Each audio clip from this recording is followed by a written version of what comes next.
2026ಕ್ಕೆ ವಿಧ್ಯುಕ್ತ ಚಾಲನೆ. ಪ್ರತಿ ವರ್ಷ ನವೆಂಬರ್ನಲ್ಲಿ ಹಂಪಿ ಉತ್ಸವ ಆಚರಣೆ, ಮುಖ್ಯಮಂತ್ರಿ ಸಿದ್ದರಾಮಯ್ಯ ಘೋಷಣೆ. ವಿಜಯನಗರ ಮಾಜಿ ಉಪಮುಖ್ಯಮಂತ್ರಿ ಎಂಪಿ ಪ್ರಕಾಶ್ ಅವರ ಆಶಯದಂತೆ ಪ್ರಸಕ್ತ ವರ್ಷದಿಂದಲೇ ಹಂಪಿ ಉತ್ಸವವನ್ನು ಇನ್ನು ಮುಂದೆ ಪ್ರತಿ ವರ್ಷ ನವೆಂಬರ್ ತಿಂಗಳಲ್ಲಿ ಆಚರಿಸಲಾಗುವುದೆಂದು ಮುಖ್ಯಮಂತ್ರಿ ಸಿದ್ದರಾಮಯ್ಯ ಘೋಷಿಸಿದರು.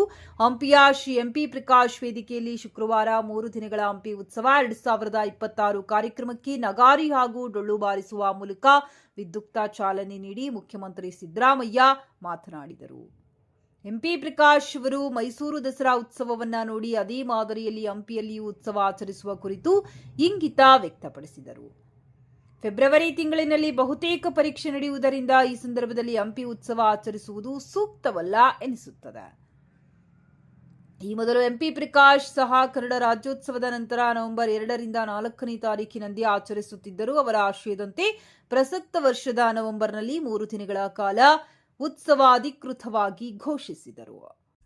ಇತಿಹಾಸ ತಿಳಿದವರು ಭವಿಷ್ಯ ರೂಪಿಸಲು ಸಾಧ್ಯವಿಲ್ಲ. ಯಾರಿಗೆ ಇತಿಹಾಸದ ಅರಿವಿರದಿಲ್ಲವೋ ಅವರು ಭವಿಷ್ಯವನ್ನ ರೂಪಿಸಲು ಸಾಧ್ಯವಿಲ್ಲ ಎಂದು ಸಂವಿಧಾನ ಶಿಲ್ಪಿ ಡಾಕ್ಟರ್ BR ಅಂಬೇಡ್ಕರ್ ಅವರು ಹೇಳಿದ ಮಾತುಗಳನ್ನು ಉಲ್ಲೇಖಿಸುವ ಮೂಲಕ ಮುಖ್ಯಮಂತ್ರಿ ಸಿದ್ದರಾಮಯ್ಯನವರು ಇತಿಹಾಸ ತಿಳಿಯುವ ಅಗತ್ಯತೆಯನ್ನ ಒತ್ತಿ ಹೇಳಿದರು. ಬಾಬಾ ಸಾಹೇಬ್ ಅಂಬೇಡ್ಕರ್ ಅವರು ನಮಗೆ ಸಂವಿಧಾನವನ್ನ ನೀಡದಿದ್ದರೆ ನನ್ನಂತಹ ಸಾಮಾನ್ಯ ವ್ಯಕ್ತಿ ಶಾಸಕರಾಗಲು ಅಥವಾ ಮುಖ್ಯಮಂತ್ರಿಯಾಗಲು ಸಾಧ್ಯವಾಗುತ್ತಿರಲಿಲ್ಲ ಎಂದು ಹೇಳುವ ಮೂಲಕ ಸಂವಿಧಾನದ ಶಕ್ತಿಯನ್ನ ಕೊಂಡಾಡಿದರು. ರಾಜ್ಯ ಸರ್ಕಾರದ ಪಂಚ ಗ್ಯಾರಂಟಿ ಯೋಜನೆಗಳು ಕೇವಲ ಚುನಾವಣೆ ಭರವಸೆಗಳಲ್ಲ, ಅವು ಸಾಮಾಜಿಕ ಮತ್ತು ಆರ್ಥಿಕ ಸಮಾನತೆಯ ಗುರಿ ಹೊಂದಿರುವ ಕ್ರಾಂತಿಕಾರಿ ಹೆಜ್ಜೆಗಳು ಎಂದು ಬಣ್ಣಿಸಿದರು. ಪರಂಪರೆಯನ್ನ ಉಳಿಸಿ ಬೆಳೆಸುವ ಕೆಲಸವಾಗುತ್ತಿದೆ ಎಂದು ಮುಖ್ಯಮಂತ್ರಿ ಸಿದ್ದರಾಮಯ್ಯ ಹೇಳಿದರು.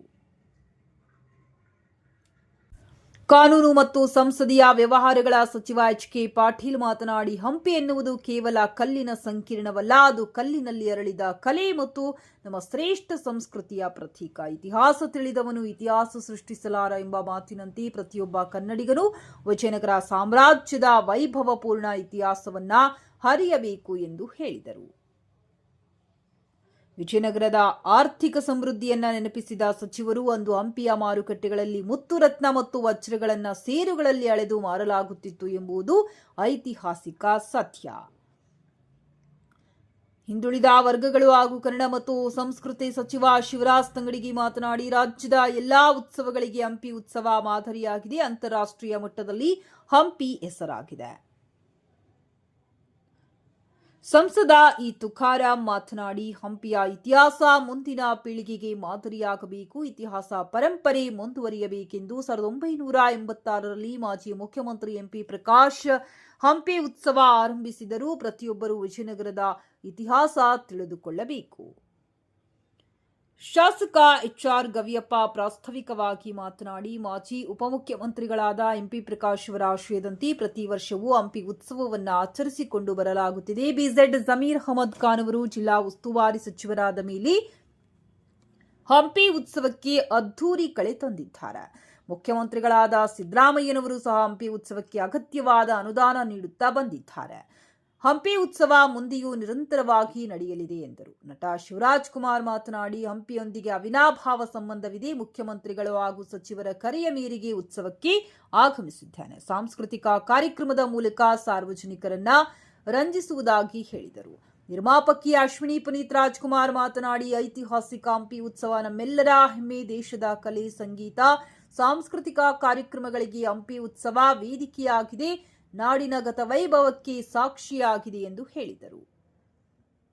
ವೇದಿಕೆಯ ಮೇಲೆ ಧ್ವನಿ ಬೆಳಕು ಕಾರ್ಯಕ್ರಮಕ್ಕೆ ಮುಖ್ಯಮಂತ್ರಿ ಸಿದ್ದರಾಮಯ್ಯ ಹಾಗೂ ನಟ ಶಿವರಾಜ್ ಕುಮಾರ್ ಬೆಳಕಿದಿವಟಿಗೆ ಹಿಡಿದು ಚಾಲನೆ ನೀಡಲಾಯಿತು. ಇತ್ತೀಚೆಗೆ ಗಾದಿಗನೂರಿನಲ್ಲಿ ಸಂಭವಿಸಿದ ಸಿಲಿಂಡರ್ ಸ್ಫೋಟದಲ್ಲಿ ಮೃತಪಟ್ಟ ಕುಟುಂಬದವರಿಗೆ 5 ಲಕ್ಷಗಳ ಪರಿಹಾರದ ಚೆಕ್ ಅನ್ನು ವೇದಿಕೆಯಲ್ಲಿ ನೀಡಲಾಯಿತು. ನಗರಾಭಿವೃದ್ಧಿ ಸಚಿವ BA ಸುರೇಶ್, ರಾಜ್ಯ ಗ್ಯಾರಂಟಿ ಯೋಜನೆಗಳ ಪ್ರಾಧಿಕಾರದ ಅಧ್ಯಕ್ಷ HM ರೇವಣ್ಣ, ಕೊಪ್ಪಳ ಸಂಸದ ರಾಜಶೇಖರ್ ಇಟ್ನಾಳ್, ಬಳ್ಳಾರಿ ಗ್ರಾಮೀಣ ಶಾಸಕ B ನಾಗೇಂದ್ರ, ಬಳ್ಳಾರಿ ನಗರ ಶಾಸಕ ನಾರಾ ಭರತ್ ರೆಡ್ಡಿ, ಕೂಡ್ಲಿಗಿ ಶಾಸಕ ಡಾಕ್ಟರ್ NT ಶ್ರೀನಿವಾಸ್, ಹರಪನಹಳ್ಳಿ ಶಾಸಕಿ ಲತಾ ಮಲ್ಲಿಕಾರ್ಜುನ್, ಹಡಗಲಿ ಶಾಸಕ ಕೃಷ್ಣಾ ನಾಯಕ್, ಹಗರಿಬೊಮ್ಮನಹಳ್ಳಿ ಶಾಸಕ ನೇಮರಾಜ್ ನಾಯಕ್, ಮುಖ್ಯಮಂತ್ರಿಗಳ ಮಾಧ್ಯಮ ಸಲಹೆಗಾರ KV ಪ್ರಭಾಕರ್, ಜಿಲ್ಲಾಧಿಕಾರಿ ಕವಿತಾ ಮನ್ನಿಕೇರಿ, ಜಿಲ್ಲಾ ಪಂಚಾಯತ್ CEO ನುಗ್ಜಾಯ್ ಮೊಹಮ್ಮದ್ ಅಲಿ, ಅಕ್ರಮ್ ಶಾ, ಜಿಲ್ಲಾ ಪೊಲೀಸ್ ವರಿಷ್ಠಾಧಿಕಾರಿ ಎಸ್ ಜಾನವಿ ಸೇರಿದಂತೆ ಜಿಲ್ಲಾ ಮಟ್ಟದ ಅಧಿಕಾರಿಗಳು ಉಪಸ್ಥಿತರಿದ್ದರು.